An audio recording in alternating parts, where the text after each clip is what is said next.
Hello and welcome to another video on practical Christian living. سلام. به یکی دیگه از ویدیوهای ما که درباره مسائل عملی در شاگردی هست خوش اومدید. And this video we're looking at the importance of going to church. توی این ویدیو میخوایم در مورد اهمیت رفتن به کلیسا صحبت کنیم. And we'll actually see it's very important to regularly meet with your whole church. حالا تو این ویدیو قرار با هم ببینیم که واقعا اهمیت زیادی داره که به صورت منظم به جلسات کلیسا بریم و با کل کلیسا رو با هم ملاقات کنیم. Every church has gatherings when they organize for them all to come together. همه کلیساها جلساتی دارن که برنامه‌ریزی میکنن که همه با هم توی اون جلسات اونجا دور هم جمع بشن. And disciples should be trying to join these gatherings as often as possible. و یک شاگرد هم میبایست تا جایی که براش امکان پذیر هست تمام جلسات رو شرکت کنه. And making special efforts to get there for the breaking of bread. و تمام تلاشش رو بکنه تا برای مراسم عشای ربانی توی کلیسا بشه. Now we will look at some verses which demonstrate this and give us some teaching. یه سری از آیات کتاب مقدس رو امروز با هم توی این ویدیو میخونیم که در مورد همین اهمیت برامون توضیح میده و یه سری تعالیمی در این زمینه بهمون میده. But as a reference, we could give you the whole of the New Testament. ولی به عنوان یک مرجع میتونیم در این رابطه کل عهد جدید رو بهتون بگیم. The New Testament, when letters are written, say from Paul or Peter, مثلا تو عهد جدید وقتی که پولس یا پتروس نامه‌هایی خطاب به کلیسا نوشتن، they are always written to churches. همیشه خطاب به اعضای کلیسا می نوشتن نامه‌ها رو. And Peter and Paul take it for granted that of course Christians are meeting together in churches regularly. و خب پتروس و پولس تو نامه‌هاشون همیشه این رو میگفتن که البته که همه اعضا باید به صورت منظم در کلیسا همدیگر رو ملاقات کنن. Lots of the advice or things they say only make sense in the context of churches meeting together. بیشتر اون توصیه هایی که پولس و پتروس تو نامه‌هاشون خطاب به ایمانداران میکنن تنها در صورتی قابل اجراست که تو کلیسا با هم باشن، توی رابطه با هم باشن. And whenever we see Christian life shown in the Acts or the letters, و هر جایی که در مورد زندگی مسیحا توی اعمال رسولان یا تو نامه ها میبینیم، the story always talks about churches and all the believers coming together. تمام داستان هایی که میخونیم همش تو کلیساست و همش داره میگه که ایماندارها با هم جمع میشدن در محیط کلیسا بودن. So the clear evidence from the whole New Testament is that believers should always be meeting together. پس عهد جدید یک شاهد واقعی هستش بر این امر که بهمون نشون میده همیشه باید ایماندارها در کلیسا باشن و با هم باشن. But let's think about why. حالا ببین دلیلش رو هم ببینیم که چرا باید اینطوری باشه. So first come to Ephesians chapter 4. اول از همه میریم به کتاب افسوسیان باب 4 صفحه 1527.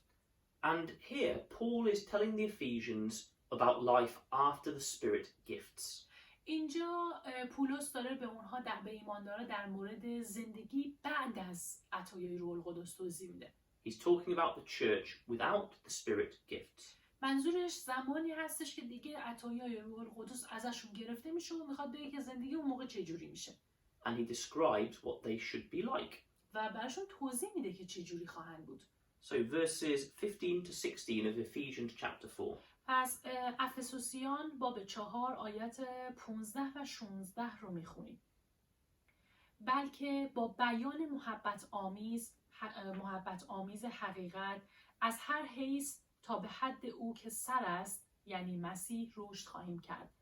او منشأ رشد تمامی بدن است.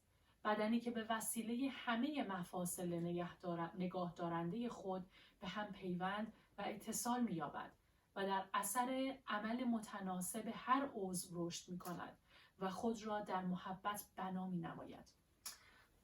So it talks about the church building itself up. پس اینجا در مورد این صحبت میکنه که کلیسا خودشون رو میسازن، به هم کمک میکنن. It says each part, at the end of verse 16 it says each part does its work. توی آخر آیه 16 گفته که هر کدوم از اعضای این بدن یا کلیسا کار مخصوص به خودشون رو دارن. It's talking about people. داره اینجا در مورد اعضای کلیسا صحبت میکنه. Every person has a part in this. هر آدمی یک نقشی، یک بخشی از این کلیسا رو تشکیل میده. And what they have a part in is building each other up and helping each other. و این نقششون هم قوت بخشیدن به همدیگه و همدیگه رو بنا کردن هستش. Helping each other spiritually. و اینکه از نظر معنوی به همدیگه کمک کنن. It's so important. That is an important part for every Christian to do. این واقعا یکی از مسائل خیلی مهم هستش و مهمترین چیزی هستش که تمام ایماندارها، همه مسیحا باید انجام بدن. In their church to all build each other up. اینکه باید در کلیسا باشن و همه همدیگر رو بسازن و بنا کنن. Let's see another example in the book of Hebrews. یه مثال دیگه که توی کتاب عبرانیان در موردش میخونیم با هم نگاهی بندازیم. Hebrews chapter 10. عبرانیان باب 10 صفحه 1580. Now, this letter is written to some people who were leaving the church completely. این نامه خطاب به کسانی نوشته شده بود که داشتن کاملا کلیسا رو ترک میکردن. Now, the advice it gives, though, is still applicable to anyone who's in a church. ولی خب توصیه که به اونها گفته شده برای تمامی اعضای کلیسا هم صدق میکنه و همه میتونن ازش استفاده کنن. Verses 24 and 25. آیات 24 تا 25 باب 10 عبرانیان رو میخونیم. و در فکر آن باشیم که چگونه میتوانیم یکدیگر را به محبت و انجام اعمال نیکو برانگیزانیم و از گرد آمدن با یکدیگر دست نکشیم، چنان که بعضی را عادت شده است، بلکه یکدیگر را بیشتر تشویق کنیم، به خصوص اکنون که شاهد نزدیکتر شدن آن روز هستیم.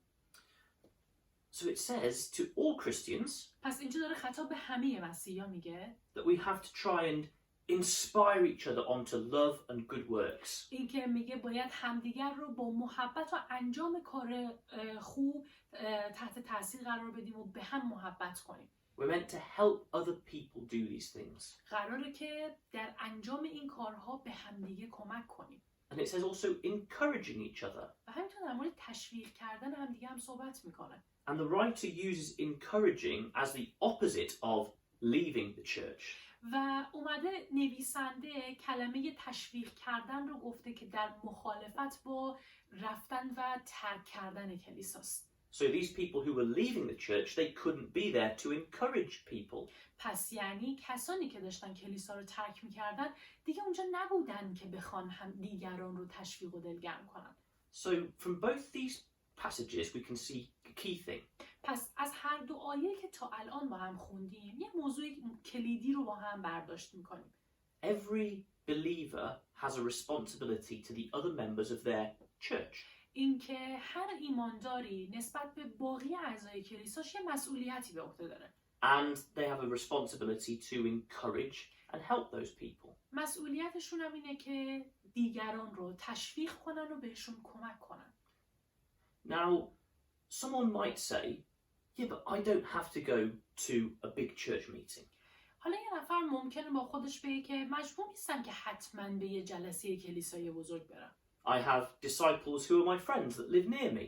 شاگردان و ایماندارانی دارم که دور و برم زندگی میکنن، دوستام هستن. I can meet up with them. میتونم اونها رو ملاقات کنم. We can read the Bible together. میتونیم با هم کتاب بخونیم. I can help them. I can help my friends. میتونم به اونها کمک کنم، به دوستان کمک کنم. I don't have to go to a big church meeting with lots of other people. و مجبور نیستم برم کلیسا و با یه گروه زیادی از آدم ها اونجا جمع بشیم و حتما این کارا رو با هم انجام بدیم. Now that is partly correct. این چیزی که این شخص میگه یک بخشیش صحیحه. We can do all these spiritual things outside of a big church meeting.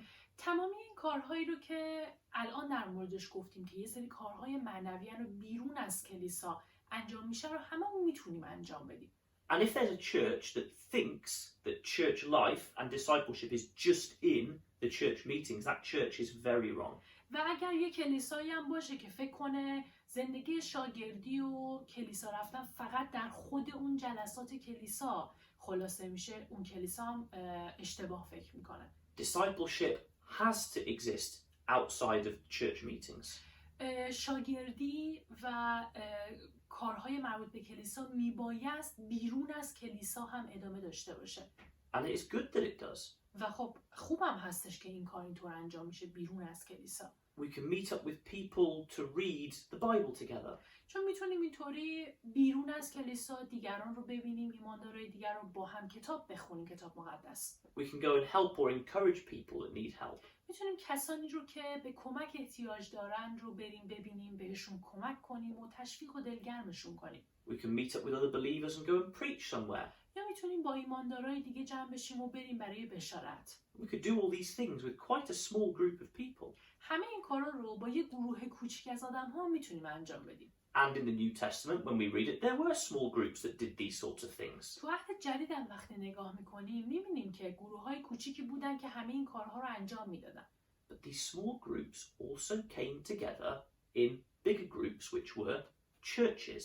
ولی اگه مقایسه کنیم میبینیم اون گروه‌های کوچیکی که در عهد جدید میخونیم که کارهای جدایی در بیرون از کلیسا انجام میدادن، در محیط خود کلیسا به یک گروه بزرگتری تبدیل میشدن و به باقی اعضای کلیسا میپیوستن. And the New Testament is very clear about that. که عهد جدید کاملا واضح در مورد این قضیه برامون توضیح داده. Even people who had neighbors and friends that were disciples that maybe lived near them. حتی کسایی که شاگردای دیگه دور و برشون بودن و میتونستن اونها رو از نزدیک ملاقات کنن. Even these people who did spiritual things with their friends and neighbors, they still came together with lots of other believers as a church.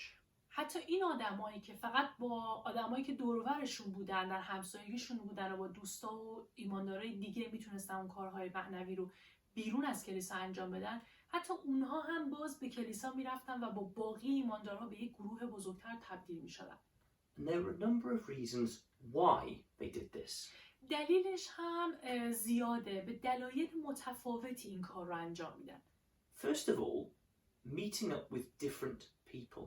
اول از همه، اولین دلیل اینه که با آدم‌های متفاوتی میتونن ملاقات داشته باشن اینجوری. An important parts of church life is learning from other disciples. یک بخش مهمی از زندگی ایمانی و زندگی کلیسایی اینه که از همدیگه یاد بگیریم. There are lots of people who are called together, lots of different people. آدم‌های متفاوتی توی کلیسا دور هم جمع میشن. And God has called them together so they can learn from each other and help each other. و خدا این آدم‌های متفاوت رو توی کلیسا جمع کرده و فراخونده تا بتونن با همدیگه ملاقات داشته باشن و با هم تو کلیسا جمع بشن که بتونن از همدیگه یاد بگیرن. We can learn patience when we have to maybe work with someone we don't naturally get on with. وقتی توی کلیسا قرار میگیریم و در جمع آدمای متفاوت، اینطوری میتونیم صبور بودن رو یاد بگیریم. صبور بودن در مقابل کسانی که باش خوب نیستیم یا نمیتونیم خوب پیش بریم باشون. If we just did things with these small groups, all we'd end up doing is hanging out with our friends. اگر کل فعالیت‌هامون رو خلاصه کنیم در ملاقات کردن ایمانداری که اطراف خودمون زندگی میکنن توی یه گروه کوچیک، در این صورت فقط میتونیم بگیم که دوستامون رو ملاقات کردیم. We would never be challenged. در این صورت هیچ وقت به چالشی کشیده نمیشیم. We wouldn't learn patience when having to deal with different people. هیچ وقت در این صورت اون صبور بودن رو یاد نمیگیریم. صبوری که وقتی با آدمای متفاوت روبرو میشیم باید یاد بگیریم. We would just hear the viewpoints of people who have the same viewpoints as us. و در این صورت فقط نظر آدمایی رو میشنویم که اونها نظرشون با ما یکی، دوستامونن. Remember in Ephesians it said all parts come together to help each other. تو افسوسیان با هم خوندیم، یادتون میاد که گفته بود تمامی اعضای این بدن با هم باید کار کنن و به هم کمک کنن. And again, if we don't go to church, there might be a disciple there who needs help which we can give, but we're not there to give it. و اگر به کلیسا نریم، ممکنه شاگردای دیگه توی کلیسا باشن که احتیاج به کمکی داشته باشن که در اون زمینه ما میتونیم کمکشون کنیم، ولی با نرفتنمون هیچ کمکی به اون شخص نمیشه. Maybe someone is suffering with something and we have the key to help, but we don't see them because we never go. شاید یک شخصی واقعا داره از یک مشکلی رنج میبینه و ماییم که میتونیم به اون شخص کمک کنیم، ولی به خاطر اینکه هیچ وقت کلیسا نمیریم در این صورت به اون فرد هم کمکی نمیشه. Or maybe we need help and God has prepared someone in our church to help us. یا شاید خود ما به کمکی احتیاج داشته باشیم و خدا در کلیسا یک شخصی رو برای ما آماده کرده باشه که بخواد به ما کمک کنه. But we never see them because we say, I don't need to go to the big church meetings, I'll just do things with my friends. و فقط به خاطر اینکه میگیم نمیخوام به کلیسا برم و با یه گروه بزرگ ملاقات داشته باشم و با همون ایماندارایی که دور و بر خودمون دوستام هستن ملاقات میکنن، به این خاطر پس دیگه به کلیسا نمیریم و هیچ شخصی به ما کمک نمیکنه. A church of lots of different people is a wonderful place to learn discipleship. کلیسایی که آدمای متفاوت زیادی جمع شدن جایی هستش که میشه کلی چیزها در مورد شاگردی و در مسیحیت یاد گرفت. And it's not very often that all of these people can sort of meet together. و خب همیشه هم این قضیه اتفاق نمیفته که بخوان آدمای مختلف اونجا با هم توی یک جا با هم جمع بشیم. You know, we have busy lives, we work, we go places. زندگی هامون خب مشغله کاریمون زیاده، زندگی هامون شلوغه و کارهای زیادی توی زندگی انجام میدیم. But that's why the church sets aside time when it can come together to help each other. واسه همینه که کلیسا معمولاً یک زمانی رو مشخص میکنه که توی اون زمان از شلوغی‌های زندگی جدا بشیم و اونجا هم دیگر رو ملاقات کنیم توی اون زمان. To worship God together. و بتونیم با هم خدا رو بپرستیم. And also because the church is meant to be like a light stand showing light to everywhere. و همینطور قرار هستش که کلیسا و اعضای کلیسا مثل یک نوری باشن تو کل دنیا. So come to John chapter 13. بیایم بریم با هم به کتاب انجیل یوحنا باب 13. And Jesus here is speaking to his disciples. توی این قسمت عیسی مسیح داره با شاگرداش صحبت میکنه. Look at verses 34 to 35. آیات 34 و 35 رو بیا با هم بخونیم. صفحه 1402. حکمی تازه به شما میدهم و آن اینکه یکدیگر رو محبت کنید. همان گونه که من شما را محبت کردم، شما نیز باید یکدیگر را محبت نمایید. از همین محبت شما به یکدیگر همه پی خواهند برد که شاگرد من هستید. So Jesus says that people are going to know Christians by their love to each other. پس عیسی داره اینجا میگه که مردم به خاطر محبتی که از شاگردها میبینن میفهمن که شاگرد مسیحن. A church will have an identity. People will know those are the Christians. This is the church. کلیسا یک مشخصه داره. همین مشخصشه که مردم وقتی میبیننشون میفهمن اینها ایمانداران کلیسا هستن. They will see the love of these different types of people to each other. مردم میبینن که ایماندارا توی کلیسا به همدیگه محبت میکنن. If every member of the church said, well, I'll just hang out with my friends or I won't go to church. اگه یه آدمی توی کلیسا بگه که نمیخوام به کلیسا برم و فقط میخوام با اون ایماندارایی که باهاشون دوستم ملاقات داشته باشم، then there isn't this church identity. در این صورت اون مشخصه کلیسایی دیگه وجود نداره. Which people can look at and see different types of people united by Jesus. اون مشخصه‌ای که مردم بتونن همه در کلیسا ببینن و ببینن که همه با هم در مسیح متحد هستن. این دیگه به چشم دیگران دیده نمیشه. So people understanding and believing the gospel is helped by seeing this example of the believers. پس مردم با دیدن ایماندارا در کلیساست که میتونن یه درک و فهمی از عیسی به دست بیارن. And this is also important when we think about the breaking of bread. حتی در مورد مراسم عشای ربانی هم خیلی مهمه. So first of all, come to 1 Corinthians chapter 11. بیاین با هم بریم به اول قرنتیان باب 11 صفحه 1494. And Paul gives advice about the breaking of bread. اینجا پولس رسول در مورد عشای ربانی سری توصیه کرده. So let's read verses 23 to 26. بیاین آیات 23 تا 26 رو بخونیم. زیرا من از خداوند یافتم آنچه را به شما نیز سپردم که عیسی خداوند در شبی که او را تسلیم دشمن کردند نان را گرفت و شکر نموده پاره کرد و فرمود این است بدن من برای شما. این را به یاد من به جای آورید. به همین سان پس از شام جام را گرفت و فرمود: این جام عهد جدید است در خون من. هر بار که از آن می نوشید به یاد من چنین کنید. زیرا هرگاه این نان را بخورید و از این جام بنوشید مرگ خداوند را اعلام می کنید تا زمانی که باز آید. So he talked to these believers about the importance of the bread and the wine together. پس اینجا داره با ایماندارها در مورد اهمیت عشای ربانی و خوردن نان و نوشیدن شراب صحبت میکنه.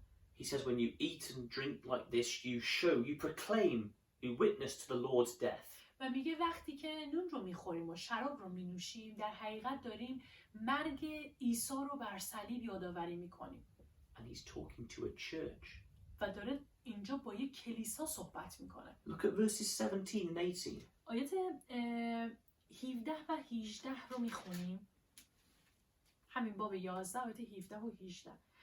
اما در آنچه اینک به شما حکم میکنم به هیچ روی تحسینتان نمی کنم. زیرا وقتی شما گرد هم می آیید به جای فایده باعث ضرر است. نخست اینکه می شنوم آنگاه که به عنوان کلیسا جمع می شوید در میان شما جدایی ها روی می دهد و این را تا اندازه‌ای باور می کنم. So he's talking here and says, he's talking about when you come together for your meetings as a church. پس داره در مورد زمانی صحبت میکنه که ایماندارها با هم در کلیسا با هم جمع میشن و همدیگر رو ملاقات میکنن. And he's actually writing this to them because they were doing bad breaking of bread together. و در حقیقت این قسمت رو خطاب به اونها نوشته چون در کلیسا وقتی دور هم جمع میشدن مراسم عشای ربانی رو به درستی اجرا نمیکردن. We can see the principle. ولی اینجا خب اصلی قانونی که وجود داره رو میتونیم ببینیم. This breaking of bread was done when the church came together for its meeting. قاعده‌ای که از اینجا میتونیم متوجه بشیم اینه که عشای ربانی زمانی اجرا میشد که اعضای کلیسا در کلیسا با همدیگه جمع میشدن و همدیگه رو ملاقات میکردن. It wasn't written to people doing bread and wine by themselves. این آیات خطاب به کسانی که تنها برای خودشون جداگونه عشای ربانی رو اجرا میکنن نوشته نشده. So the witnessing of the Lord's death through the bread and the wine is done when the church comes together.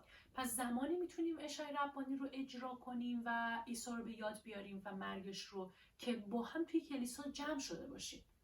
Think how important this is. بیاید به اهمیت این موضوع فکر کنیم. Because of this, we can't say, I won't go to the church meeting. به خاطر این نمیتونیم بگیم که به کلیسا نمیرم و تو جلسات کلیسا شرکت نمیکنم. Or say, I'll maybe do a breaking of bread with a couple of friends. یا مثلا بگیم که عشای ربانی رو با چند تا از دوستان اجرا میکنم. All of these people in Corinth had their friends and disciples who lived near them. همه این ایماندارایی که تو کورنتوس بودن هم دوستانشون دور و برشون بوده و ایمانداران داشتن دور و برشون که این کارو با اونها انجام بدن. But they came together for the breaking of bread. ولی برای انجام عشای ربانی با هم تو کلیسا جمع میشدن. It's like we said, in the New Testament, everything is written from the perspective of the church coming together. دقیقاً گفتیم که توی عهد جدید چیزهایی رو که نوشته از دیدگاه جمع شدن تو کلیسا نوشته و گفته این کارها رو وقتی تو کلیسا جمع میشین باید انجام بدید. So, Christian life can be done outside of the church meeting. پس زندگی کلیسایی و فعالیت‌ها میتونه در خارج از کلیسا هم انجام بشه. And it should be done outside of the church meeting. و در حقیقت باید همینطوری باشه. باید بیرون از کلیسا هم این کارها رو انجام بدیم. We can study the word, we can preach, we can pray. بیرون از کلیسا میتونیم کلام بخونیم، بشارت بدیم و دعا کنیم. We can do this by ourselves or maybe with some friends who live near us. هم میتونیم به تنهایی این کارها رو انجام بدیم و یا هم میتونیم با دوستانی که نزدیکی خودمون زندگی میکنن و باهاشون دوست هستیم این کارها رو انجام بدیم. But the New Testament says there is a time when all of these people come together as a church. ولی عهد جدید به ما میگه که یک زمانی هستش که توی اون وقت همه اعضای کلیسا به عنوان یک بدن و یک کلیسا با هم جمع میشن. To learn from each other. تا بتونن از همدیگه یاد بگیرن. To help each other. و به همدیگه کمک کنن. To show their unity by breaking bread together. و وحدانیت و یکی بودنشون رو با انجام مراسم عشای ربانی نشون بدن. To sing together, to learn and to study the word together. با هم سرود پرستشی بخونن، با هم کلام رو بخونن و با هم یاد بگیرن. All of these things help disciples to grow. همه اینها به یک شاگرد کمک میکنه تا رشد کنه. Being in a church with lots of other people and learning from them and praising God together is good. بودن توی کلیسا، دعا خوندن و سرود خوندن و یاد گرفتن از همدیگه خوبه و به ما کمک میکنه. Sometimes it is hard to get to a church meeting. بعضی وقتا سخته که به یه جلسه کلیسایی بریم. Maybe you work on a Sunday or on a night when the church meets. شاید روز یک شنبه یا زمانی که قرار کلیسا تشکیل بشه یک شخصی کار کنه و باید بره به سر کار. Maybe you've got your visa and now you have to work and you can't get to the church meetings. یا شاید یه شخصی الان کارهای اقامتیش توی کشور انجام شده و الان مجبور زندگی جدیدش رو شروع کنه و مجبور سر کار بره و نتونه به جلسات کلیسایی بره. If that happens, that is very hard. اگر واقعا یک چنین اتفاقاتی میفته و چنین مشکلاتی یک شخصی داره، خب واقعا سخته. Maybe try and talk to the church so they can organize another meeting at a different time. در این صورت اگر کسی یه چنین مشکلاتی داره باید با کلیسا صحبت کنه تا کلیسا براش یک جلسه متفاوتی رو تشکیل بده توی یک روز دیگه از هفته. Maybe if you work on a Sunday, ask for another meeting to be organized on a Wednesday. یا مثلا اگر روز یک شنبه کار میکنید و نمیتونید به جلسه کلیسایی برید، از کلیسا بخواین که یک روز دیگه مثلا چهارشنبه یا یک روز دیگه براتون جلسه دیگه‌ای داشته باشن. But also, maybe there are some times when we haven't got work, but we just decide not to go. همچنین ممکنه بعضی وقتا آدمایی باشن که کار هم نکنن، سر کار هم نرن، ولی فقط همینطوری تصمیم بگیرن که کلیسا نرن. We say, I don't want to go, I don't feel like it. ولی اون شخص بگه که نمیخوام برم کلیسا، دوست ندارم. I don't see the point. هیچ هدفی وجود نداره. I'm just going to stay in and not go to the class or the church. میخوام بمونم خونه و نمیخوام به هیچ کلاسی و به کلیسا برم. That's very wrong. این رفتار واقعا غلطه. The New Testament says that's not what Christians are meant to be doing. عهد جدید به ما میگه که یک مسیحی نباید اینطوری رفتار کنه. So if you're listening to this and thinking, I don't go to church as often as I used to. پس اگه الان دارین به این ویدیو گوش میدین و به خودتون میگین که اونقدری که باید کلیسا نمیرم. And maybe in your mind you're making excuses why you can't. I'm busy, I'm looking for something, I'm trying to find a job. و اگر دارین تو ذهن خودتون برای خودتون دنبال بهونه میگردین که بگین سرم شلوغه، دنبال کار میگردم، بهونه‌های دیگه برای خودتون جور میکنید که بگین به خاطر این دلایل به کلیسا نمیرم. I don't think that's good enough. به نظر من با این حال این دلایل کافی نیستن. If you can't go, you can't go. For instance, if you are working and you genuinely can't get there. اگر کسی کار میکنه و واقعا نمیتونه به کلیسا بره، خب نمیتونه، این مشکلی نیست. But if you are not going just because you are making excuses and you really could go. ولی اگر کسی میتونه واقعا بره ولی فقط داره بهونه میاره که نره، You're not obeying the New Testament. در این صورت شما اگر واقعا این کار میکنین از عهد جدید اطاعت نمیکنین.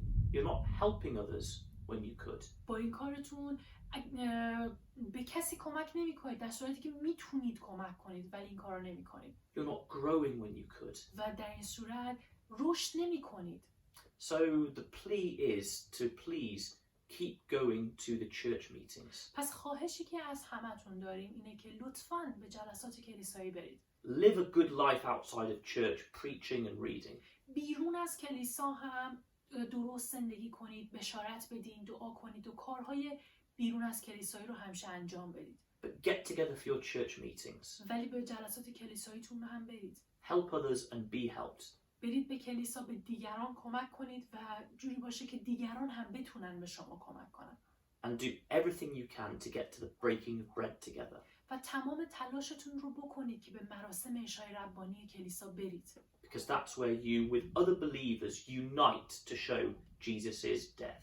چون تنها در این صورته که با وحدانیتتون با دیگر ایماندارها و اجرا کردن عشای ربانی با هم میتونید مرگ عیسی مسیح رو واقعا با هم نشون بدین و یادآوری کنید. Thank you very much. ممنونیم که گوش کردید.